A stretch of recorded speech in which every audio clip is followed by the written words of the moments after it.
बिस्मिल्लाहिर्रहमानिर्रहीम। एक सवाल है, हमारे हाफिज़ मुज़म्मिल साहब ये कर रहे हैं कि क्या भैंस और बकरा दोनों को नहलाना चाहिए या दोनों के नहलाने में कोई फ़र्क है, या है कि हम भैंस को नहलाएं बकरे को ना नहलाएं, या इसकी उल्टा, या दोनों को नहलाएं, इसका क्या दर्जा और क्या हुक्म है। नहलाने का हुक्म ना भैंस को है और ना बकरे या बकरी को है, ना भेड़ और दुम्बे को है। हाँ, अगर ये महसूस हो रहा है कि ठीक है बहुत ज़्यादा गंदा नज़र आ रहा है तो वो एक अलग बात है, लेकिन क़ुरबानी से उसका कोई ताल्लुक़ नहीं है। बाद लोगों को देखा गया है कि उसका बड़ा एहतमाम करते हैं, बाकायदा क़ुरबानी से पहले साबुन लगा करके और वो नहलाते हैं, और जब तक वो नहा नहीं लेता तब तक वो जैसे ये समझते हैं कि क़ुरबानी हुई नहीं। बल्कि हमने तो बहुत से लोगों को कहते सुना कि इसको भी पाक कर दो, नहला धुला के पाक कर दो, साफ़ कर दो। तो पाकी नापाकी का मसला वो इंसानों के साथ है, जानवरों के साथ पाकी नापाकी का मसला नहीं रहता।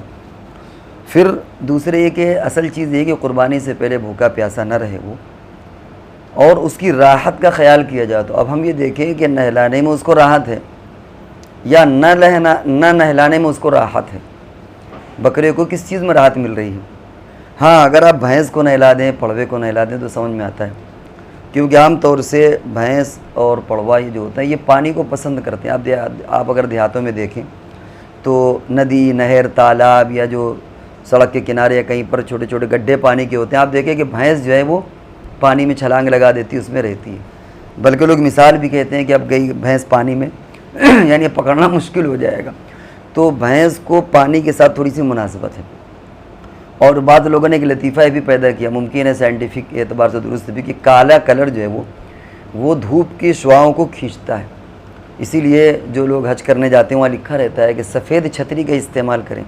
हालांकि सफ़ेद छतरी से धूप छनती है बताइए, लेकिन वो धूप की तपिश को ज़्यादा रोकती है बनिस्बत काली छतरी के। हालांकि काली छतरी में साया गहरा होता है, तो सफ़ेद छतरी का इस्तेमाल। तो भैंस को निस्बतन काली होती है, उसे गर्मी ज़्यादा लगती है, इसीलिए गालिबन वो ज़्यादा आशिक़ होती है नहाने की। या भैंसा पड़वे आप देखिए वो पानी में घुस जाती है।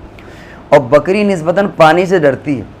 आप अगर तालाब में या कहीं ले जाए बकरी को और पानी पिलाना चाहें तो अलग से तो पी लेगी, लेकिन बड़े बर्तन में बहुत ज़्यादा जहाँ पानी हो तो आम तौर से बकरी वहाँ पर वो डरती भी, अंदर से झिझकती है उसकी। आप रोवे देखें खड़े हो जाएंगे वो। तो ये आम तौर से देखा गया है कि बकरी जो है वो पानी से डरती है। और अब जाहिर बात है जब बकरी पानी से डरती है तो उसे नहलाने की क्या ज़रूरत है। जो क़ुरबानी से पहले तो ये है कि उसे राहत पहुंचाना चाहिए, और यहाँ है कि बजाय राहत के उसको ज़हमत हो रही है, वो डर रही है। अच्छा चलिए गर्मी है तो फिर भी कोई बात नहीं, सर्दियों में तो वो और ज़्यादा जला जाएगी। और गर्मियों में भी अगर आपको नहलाना है तो फिर उसके लिए बाकायदा टावेल और पूरा उसका इंतज़ाम करिए कि उसको पोछिए, वरना अगर वो गीले बाल होंगे और हवा चलेगी तो उसे ठंडक लगेगी। फिर अगर बकरी को नहलाना होगा तो फिर भेड़ और दुम्बे को भी नहलाना होगा। और फिर भेड़ और दुम्बे में तो बहुत मोटी रुई यानी ऊन होता है, वो तो बहुत ज़्यादा ऊन होता है, वो तो कहिए 2-2 दिन तक न सूखे, तो उसके लिए और अज़ियत का और अज़ाब का बाइस बन जाएगा। तो इसलिए हमें अपनी तरफ से शरीयत नहीं करना चाहिए, हमें अपनी तरफ से कोई नई चीज़ नहीं पैदा करना चाहिए। ख़ास शरीयत में दूर दूर से जिसका तज़किरा ना हो हम उसे बेहतर समझ करके करें, ये हमारी हिमाकत है। इसलिए चाहे वो भेड़ हो, दुम्बा हो, बकरी हो, बकरा हो, पड़वा हो, भैंस हो, इनके किसी के भी नहलाने का ना कोई सबूत है, ना अक्लमंदी का तकाज़ा है। अक्लमंदी भी ये नहीं कि आप बाकायदा उनको नहलाएं और उनको भी अजियत में डालें और ख़ुद भी तकल्लुफ़ करें और ख़ुद भी परेशान हों। हाँ, भैंस के बारे में चूँकि पानी डालें तो उसको राहत मिलती है, उसके राहत के पेश नज़र अगर भैंस और पड़वे को आप पानी डाल दें तो राहत के पेश नज़र जाहिर बात है कि उसको आराम और राहत पहुँचाने का हुक्म है। आप राहत के लिए उसको नहला सकते हैं, वो भी पाकी और नापाकी के लिए नहीं, वो क़ुरबानी का हिस्सा नहीं है।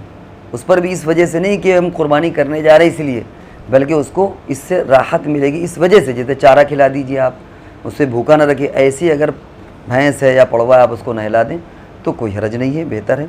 लेकिन शरीयत समझ करके, क़ुरबानी का एक जुज़ समझ करके भैंस को भी नहलाना दुरुस्त नहीं है। और बकरी और दुम्बा दुम्बी इनको तो बिल्कुल ही नहीं नहलाना चाहिए, क्योंकि ये उनके लिए राहत नहीं बल्कि ये अज़ाब और अज़ियत का बाइस बनेगा। तो मेरा ख़्याल है कि जो सवाल किया था तमाम अज्ज़ा और पहलू उसके आ गए हैं, इसलिए हमें शरीयत से हट करके कोई काम नहीं करना चाहिए।